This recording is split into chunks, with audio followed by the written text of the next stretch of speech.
One person died in this plane crash in St. Petersburg. Now at 6, what witnesses saw just moments before the plane nosedived into the runway. Good evening and thanks for joining us. I'm Wendy Ryan. And I'm Brendan McLaughlin.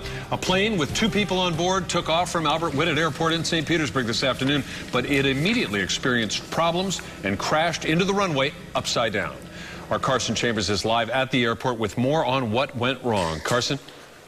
Well, Brendan, the pilot and the owner of the plane, we are told, had flown in the past, but had not flown in quite some time. He is from St. Petersburg, but when he was up flying, eyewitnesses say they heard the engine sputtering.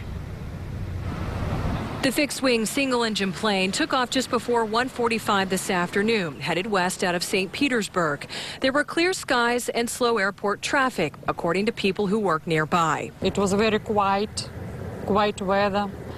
I did not see any planes during more than 1 hour. The plane's owner, 79-year-old James Allen Finnegan, was taking a pilot refresher course with instructor 38-year-old James Patrick Murphy. But eyewitnesses say they could hear something was wrong with a 1947 Silver Luscombe. A restaurant worker at Albert Whitted Airport tells me the plane barely got off the ground when it touched down unexpectedly and took off again.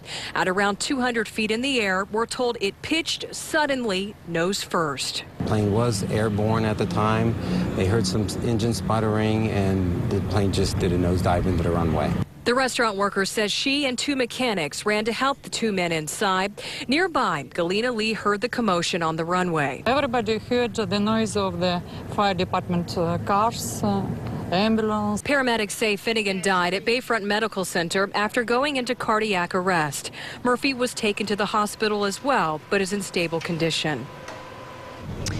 And you can see at this hour in St. Petersburg, the plane is still on the runway, flipped over, wings down on the tarmac, the nose completely smashed in. The FAA has been on scene for quite some time now. They'll be conducting their investigation to determine if this was pilot error or was it something mechanical. Live in St. Petersburg, I'm Carson Chambers, ABC Action.